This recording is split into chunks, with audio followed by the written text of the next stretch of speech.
Voilà, donc ça c'est mon travail de ce week-end. J'y ai passé environ 6 heures. En fait, donc j'avais commencé par coller les traves. Donc ça c'est les traves du bateau, le devant. J'avais commencé par la coller et puis donc il faut faire ce qu'on appelle l'équerrage, c'est-à-dire casser les angles pour que la coque, le bordage de la coque qui sera en petite latte, épouse correctement la forme de l'étrave. Parce que si j'avais pas équerré, ça aurait collé simplement sur l'angle et donc ça aurait été insuffisant au niveau résistance par rapport à ce qu'il demande. Donc pour commencer, il a fallu tracer le mets-plat. Donc le mets-plat, c'est le plat qu'on a devant parce qu'il c'est pas pointu partout. Là, j'ai tout en haut, j'ai 2 mm et puis progressivement, je vais jusqu'à 4 mm. Donc parce que la coque n'a pas la même forme partout. Donc une fois que j'ai eu tracé ça, j'ai commencé par découper des repères environ tous les 3 cm avec la scie. Donc en rejoignant le trait du haut et le trait du bas pour me donner des indications quand j'aurai dégrossi et que je devrais approcher au plus près des traits. Une fois que ça c'était fait, j'ai fait le dégrossi avec un ciseau à bois, avec un rabot de paume et puis avec une râpe. Donc le ciseau à bois, un petit rabot de paume qui va très bien et donc une râpe un peu spéciale. C'est une super râpe. C'est fait avec en fait des lames de scie à métaux.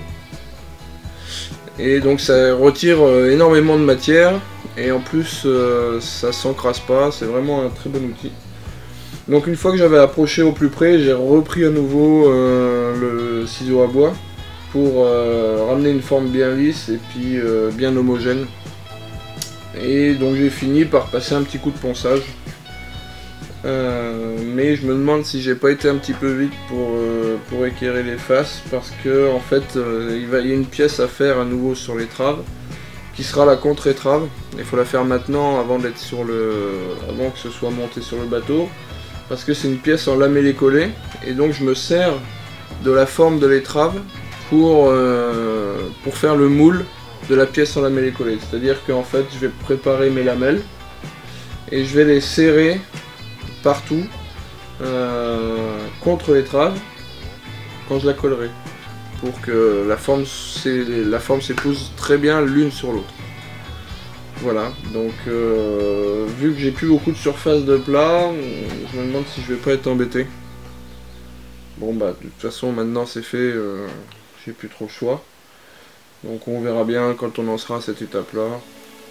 Bon, je trouverai bien une solution, au pire je referai des gabarits en MDF ou en aggloméré ou n'importe quoi.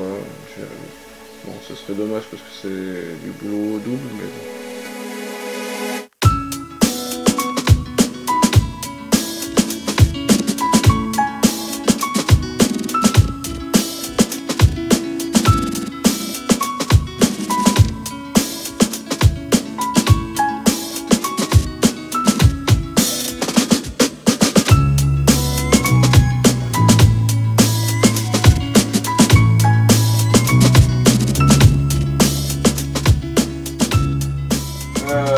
Donc tout ça c'est selon les couples, c'est le squelette du bateau.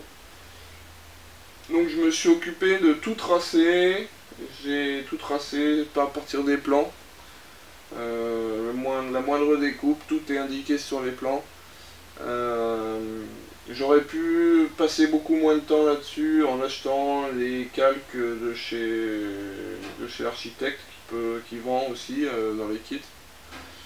Mais je me suis dit que ça pourrait être sympa aussi de tracer par soi-même, ça fait aussi partie des joies de la construction du bateau que de voir un petit peu le bateau naître sur les feuilles de contreplaqué.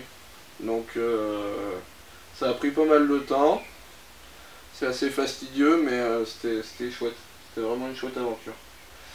Voilà, allez salut!